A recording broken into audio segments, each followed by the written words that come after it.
nos hablará sobre el tema la maternidad en los actuales escenarios de la concepción humana. Recibámosla con un aplauso, por favor.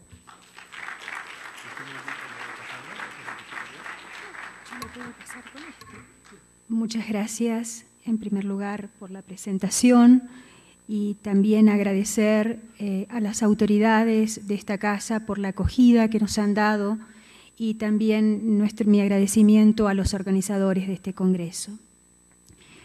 El tema, como lo dijo en la presentación, que voy a tratar la maternidad en los actuales escenarios de la concepción humana.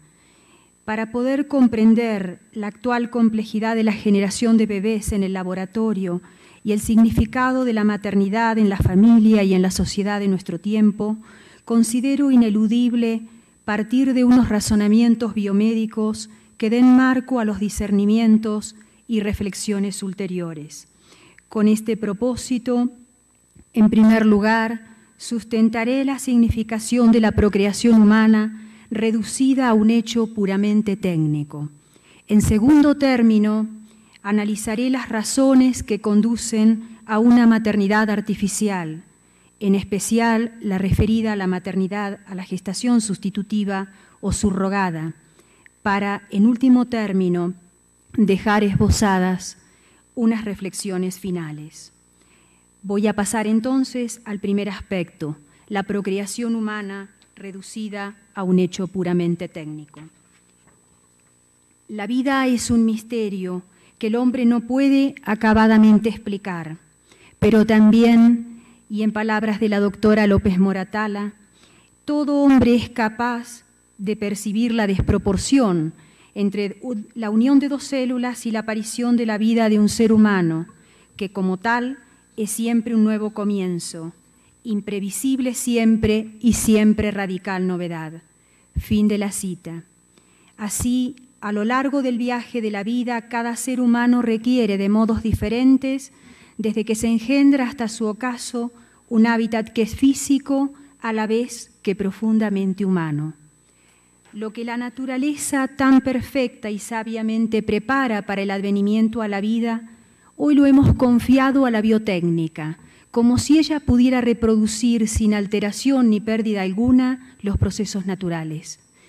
El contemplar ese escenario natural insustituible para gestarse nos permite afirmar que un hijo concebido en una probeta no es equiparable a uno concebido naturalmente. La procreación humana en el laboratorio a través de las denominadas técnicas de fertilización in vitro o FIV, como es la sigla en español con la que lo conocemos, afronta dos escollos esenciales. El primero de ellos, la generación de una vida íntegramente en el laboratorio, fuera del hábitat natural de la unión conyugal. La segunda, las consecuencias y riesgos para la vida humana inherentes a las propias técnicas de fertilización in vitro. Algunas reflexiones nos ayudarán a entender estos impedimentos. Con relación al primer aspecto, es decir, generar una vida enteramente en un laboratorio, y respaldándonos en el lenguaje de las células, se puede afirmar que la existencia de cada ser humano tiene su origen en el ámbito de un amor dado primero entre los padres. Esto lo ha unido así la naturaleza. La fecundidad humana es fruto del amor entre el varón y la mujer. El diálogo químico que se establece primero entre las células germinales es el reflejo biológico del reconocimiento de los padres.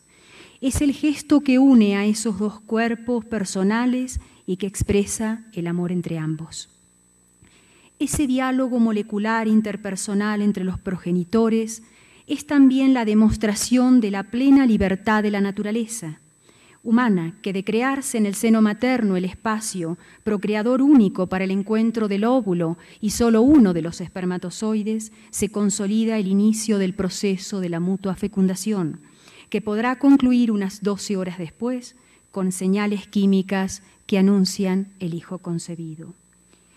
Ante la aparición de esta nueva realidad, el hijo en estado de una célula o cigoto, comienza el diálogo molecular con su madre. Y las células de ambos hablan intensamente entre sí anunciando sus presencias, con un lenguaje propio a la vez que real.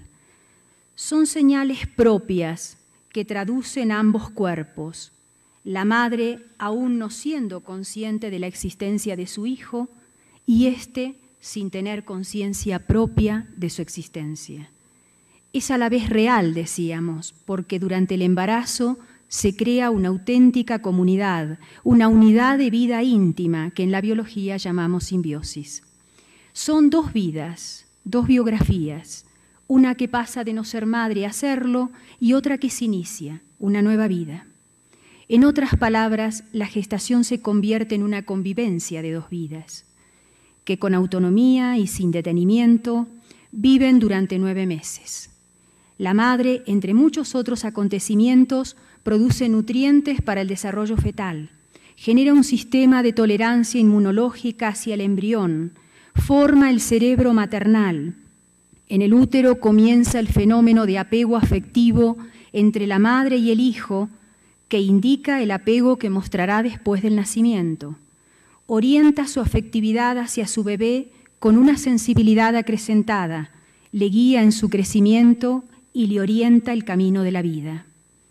A su vez, el hijo da vida al mensaje genético contenido de ese genoma que ha reunido del padre y de la madre y que lo identifica como miembro específico de un linaje concreto. El hijo solo en el útero de la madre, de su madre, podrá vivir una interacción comunicativa, inicialmente biológica, pero que rápidamente en el proceso de la gestación se abre a la relación interpersonal, que lo hace capaz de reaccionar, almacenar experiencias, expresar deseos y sentimientos, manifestar sus propias elecciones, adaptarse a situaciones nuevas y desplegar muchas posibilidades. Se pone así de manifiesto que la madre es el medio natural para la gestación. En palabras de la doctora Moratala, el bebé necesita hacerse en el cuerpo de su madre. Las neurociencias actuales dan cuenta de esa necesidad insustituible. El modo de acogida maternal y familiar en las primeras etapas de vida es fundamental para el desarrollo cerebral y con ello el psicofísico, el aprendizaje, etc. Solo una madre humana puede expresar inquietudes, sinsabores, alegría, serenidad u otro sentimiento que tiña de color esa primera cuna y llene de diversos matices el diálogo vital con su hijo. Aunque las técnicas de fertilización in vitro se presenten como una conquista para conseguir el nacimiento de niños, sustituyendo el engendrar de los padres, los sucedáneos no superan nunca lo natural. No solo y fundamentalmente porque el propio dominio tecnológico de la transmisión de la vida se aleja más de la relación natural padres e hijos, vulnerando el orden natural, sino porque en términos biológicos, el lenguaje químico in vivo de la concepción y fecundación nunca alcanzará a ser traducido íntegramente in vitro. Son muy graves las derivaciones de forzar una fecundación con la consecuente manipulación de vidas en el laboratorio en estadios particularmente vulnerables a las perturbaciones externas. La propia técnica es sumamente agresiva. No puede controlar todas las variables de un ambiente ajeno al cuerpo de la madre, mostrando como resultado niños generados con peor salud que los engendrados naturalmente y con secuelas indelebles para sus vidas y las de las madres intervinientes en los procesos. En palabras de Monseñor Ignacio Carrasco de Paula, actual presidente de la Academia Vaticana para la Vida, lo expresa así: la condición de que la concepción de un ser humano se cumpla en su lugar natural es indispensable no solo para salvaguardar la relación de causalidad entre unión conyugal y procreación, sino también para proteger la criatura recién concebida de manera que no pueda ser objeto de manipulación, instrumentalización y o discriminación alguna.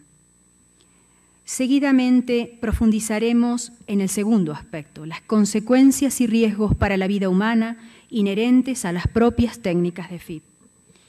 Una primera consideración es la referida a que las técnicas más evolucionadas en uso, producen una elevada pérdida de vidas humanas. Considerando el registro de la Sociedad Europea de Reproducción Humana y Embriología, la serie, que publica cada año acerca del estado de las técnicas de reproducción asistida, en centros de fertilidad de Europa y otros países como Canadá, Estados Unidos y Australia que aportan resultados, y estableciendo una relación de esos resultados en los últimos años, se valora que la eficacia de la técnica es aún muy baja, pues la consecución de embarazos o niños nacidos sigue siendo alrededor de un 25-30% tras un primer ciclo de estimulación ovárica y la consiguiente transferencia de embriones. El dato de mayor significado es que por cada niño que nace mueren aproximadamente 7 embriones. Con estos números estamos en condiciones de hacer un simple cálculo matemático que nos ayude a entender la magnitud de las consecuencias de la aplicación de las técnicas de reproducción asistida. Según se deduce, ya se han concebido en el mundo alrededor de 5 millones de bebés por fertilización in vitro. Si esa cifra se multiplica por el número de muertes embrionarias por cada niño que nace, es decir, 7, podemos entonces estimar que desde 1978, en que se comenzó a aplicar esta técnica, hasta nuestros días han muerto unos 35 millones de niños aproximadamente. El cálculo precedente, es decir, estos 35 millones, sería erróneo si no se considerara en la sumatoria también el número de embriones que mueren como consecuencia fallida de la técnica. Esto es, mujeres que no consiguen tener su hijo nacido luego de pasar por varios ciclos de estimulación ovárica y posterior transferencia de embriones. Según datos de un estudio publicado, el más amplio en 2011, aproximadamente el 50% de las mujeres que acuden a una clínica de fertilización in vitro, tras 3 ciclos de estimulación ovárica, no consiguen el deseado hijo. Si en cada ciclo de estimulación se producen 10 embriones o más, y el número medio de ciclos por paciente, considerándolo con un criterio restringido, es 3, por cada una de las mujeres que no consiguen tener su hijo, se perderán aproximadamente 30 embriones, cifra que se podrá elevar a 50 si se considera que los intentos realizados antes de desistir de continuar con la técnica de fertilización in vitro, en la mayoría de las clínicas son 5. En efecto, si por cada mujer que no puede tener su hijo por fertilización in vitro se pierden aproximadamente 30 embriones y que no menos de 3 millones de mujeres no han logrado tener su hijo, el número de embriones que han muerto por aplicación de la técnica sin conseguir el hijo deseado es alrededor de 90 millones. Por tanto, el número de vidas totales en estado embrionario que han muerto desde la aplicación de las técnicas de reproducción asistida hasta el presente se ha estimado en unos 125 millones, resultante de la suma de los 35 millones de embriones que mueren por niño que nace y 90 millones que eran los embriones que mueren sin que nazca ningún niño. Para tener una aproximación aún más real del costo de vidas producto del sometimiento de la procreación al poder técnico y económico, se ha confrontado la cifra de embriones que han muerto tras la aplicación de las técnicas de fertilización in vitro con el número de vidas humanas perdidas por el SIDA desde su descubrimiento en 1981, que es en torno a los 35 millones según los datos del último reporte anual de UNAID de 2013.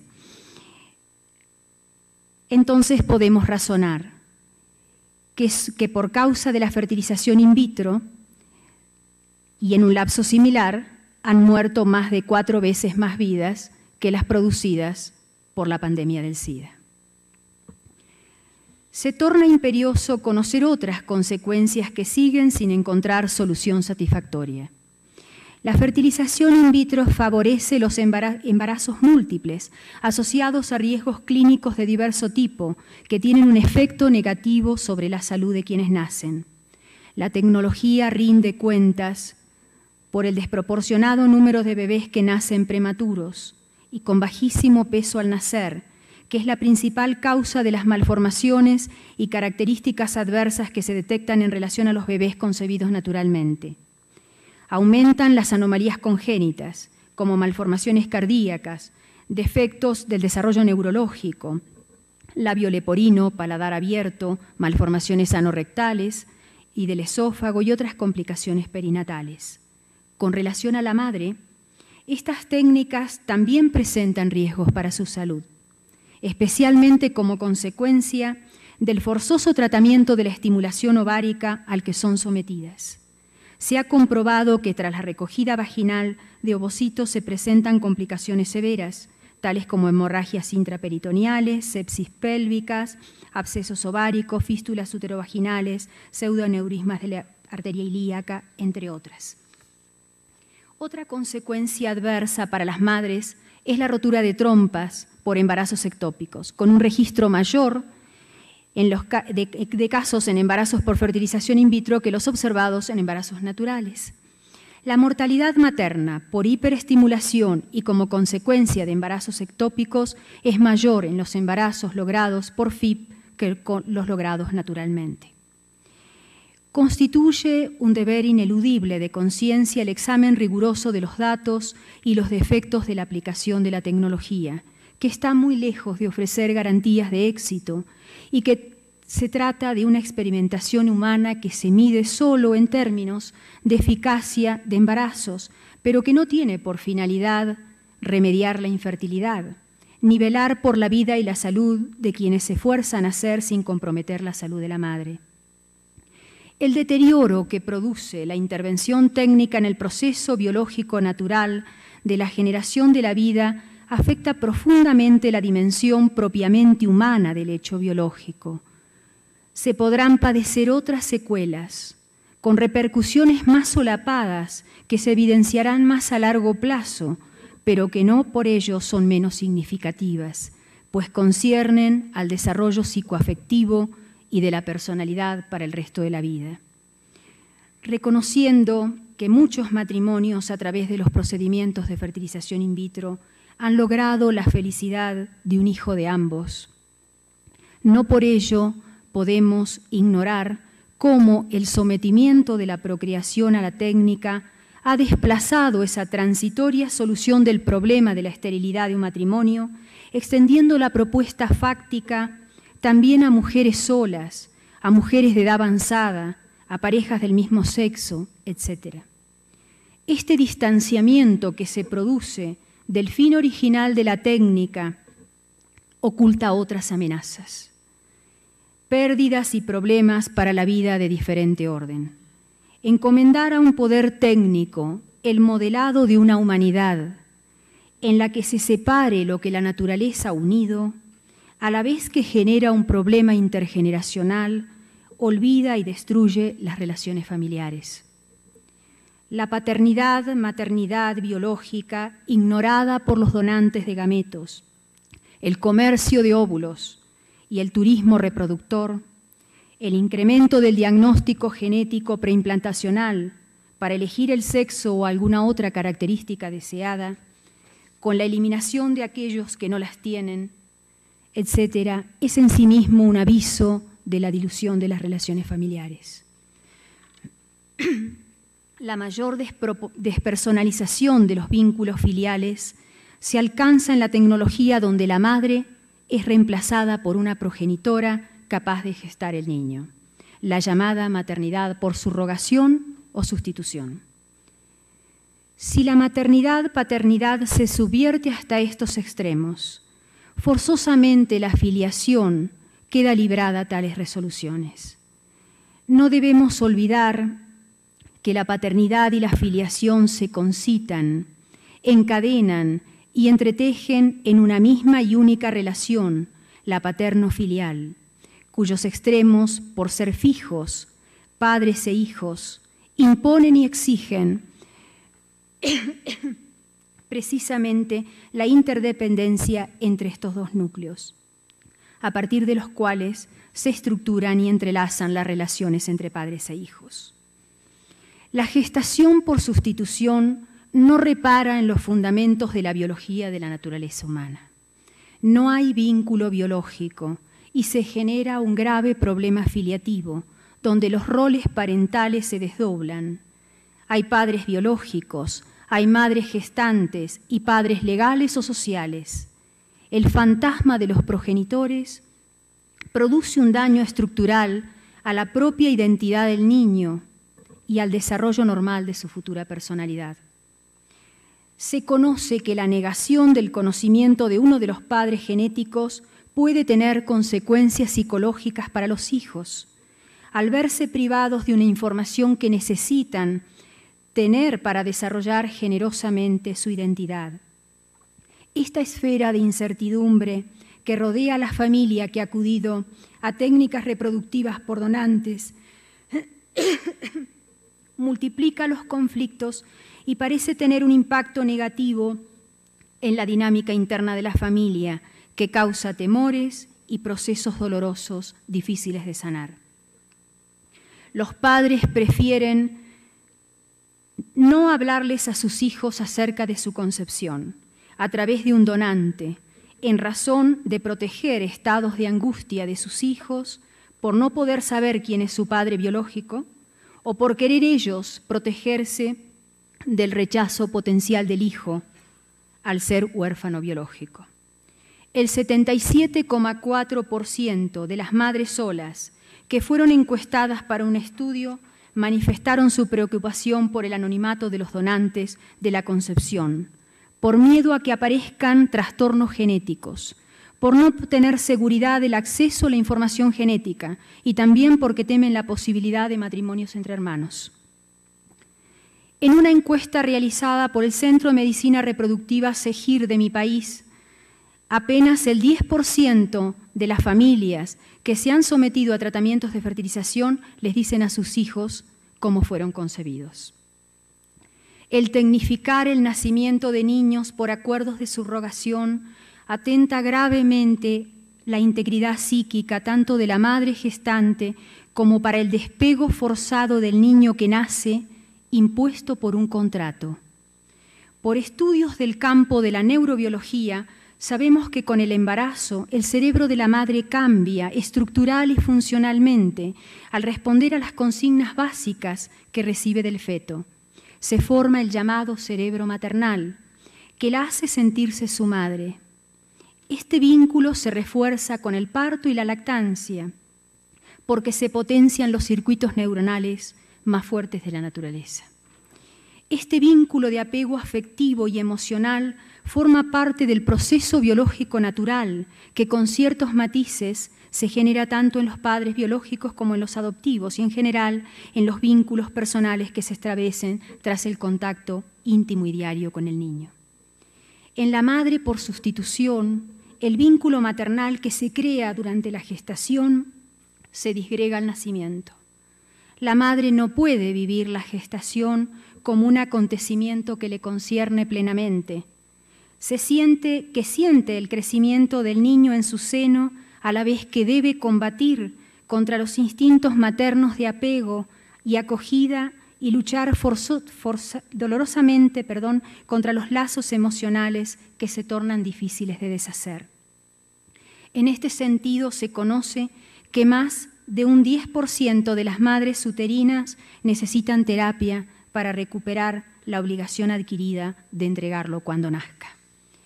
En el año 2010, los expertos del Comité de Ética de Francia ya advertían sobre las imprevisibles consecuencias de un proceso como este en la psiquis del niño, al enterarse algún día que fue objeto de un contrato.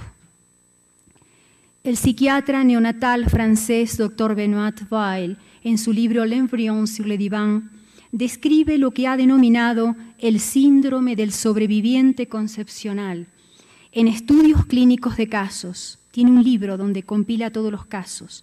Él advierte sobre los problemas que angustian al hijo único que sobrevivió de la transferencia de embriones múltiples.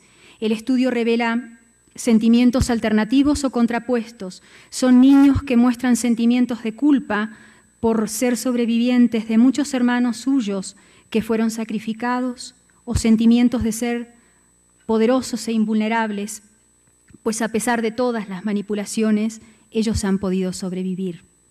Las observaciones detectadas condicionarán comportamientos futuros. Pasamos ahora al segundo punto, razones que conducen a nuestro entender a una maternidad artificial. En el proceder de la sociedad contemporánea, que ha decidido igualar de manera arbitraria el engendrar de los hijos con generarlos mediante producción, subyace una equivocada concepción del hombre, un modo distinto de entender la naturaleza humana y de valorar la intervención instrumental de la vida en sus orígenes.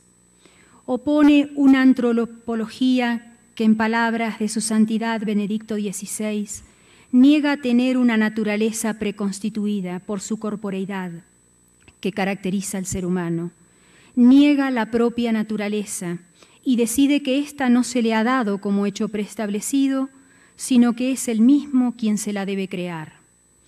Su santidad Benedicto XVI recordaba en aquella misma locución que el hombre contemporáneo objeta el dato originario que corresponde a la esencia de la criatura humana, al haber sido creada por Dios como varón y mujer, que despoja de valor para sí el relato bíblico de la creación. Hombre y mujer los creó del Génesis. El ser humano no viene al mundo en abstracto, sino que ese cuerpo y en consecuencia esa persona que nace existe en la realidad como hombre o como mujer, es decir, como persona sexuada.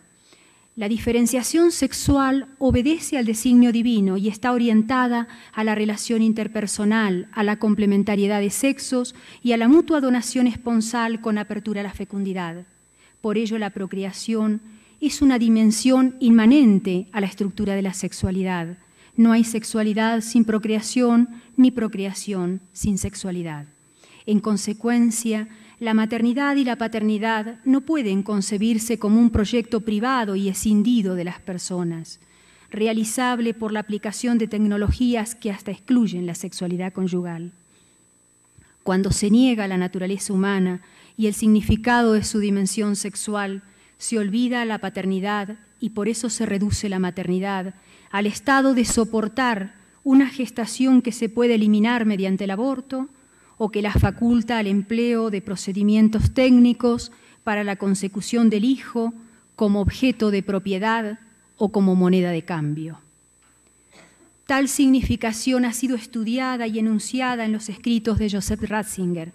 Su profunda reflexión destaca que la deshumanización de la sexualidad y la banalización de la procreación humana han sido causadas por un poder técnico, que arrogándose una función ética de modo programado, ha provocado una doble fragmentación, la sexualidad de la procreación y la reproducción de la sexualidad. La transformación ideológica amparada en el dominio técnico que consiente la maternidad subrogada nos impone considerar en un primer plano la dignidad de la mujer y su dimensión vocacional. Estas prácticas están convirtiendo a las mujeres en esclavas.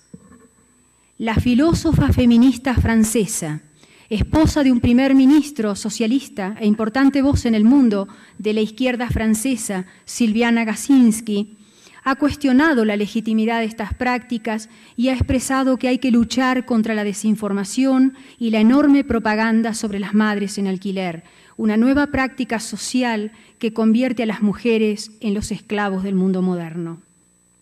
También ha advertido que la maternidad subrogada no es una técnica, sino una práctica social, y que la posibilidad técnica no exime de abdicar del derecho, la ética y la dignidad de las mujeres. En este mismo sentido se ha expresado el científico francés Jacques Testard, pionero de la fecundación in vitro en Francia, alertando que la maternidad subrogada es una simple práctica social equivalente ni más ni menos que a la esclavitud. Leo textual sus palabras. Y sus críticas de la tecnociencia quieren hacer despertar del sueño dogmático cientificista. Testard señala que, leo textual sus palabras, la fecundación in vitro es un proceso doloroso para las mujeres. Teme que la simplificación y la generalización de las técnicas acaben eliminando caracteres de la humanidad de hoy y reconoce que son las grandes religiones las que han concebido no por casualidad ciertas propuestas por el bien de la humanidad. Julián Marías, en su libro sobre el cristianismo, esboza la cuestión preguntándose: ¿no estará en curso un proceso de despersonalización, es decir, de deshominización del hombre y de la mujer, las dos formas irreductibles, mutuamente necesarias, en que se realiza la vida humana? Si las relaciones de maternidad y paternidad quedan abolidas, si la relación entre los padres queda reducida a una mera función biológica, sin perduración más allá del acto de la generación, sin ninguna significación personal entre las personas implicadas, entonces, haciendo también nuestro el interrogante de Julián Marías, nos cuestionamos: ¿qué queda de humano en todo ello? Paso a las reflexiones finales. Como consecuencia de lo expresado, creemos que para no seguir comprometiendo la condición humana, hace falta una pedagogía de la maternidad que le devuelva a la mujer aquello que tanto ella misma equivocadamente luchó por liberarse, una pedagogía que aprecie su feminidad corporal y su realización más concreta de la maternidad.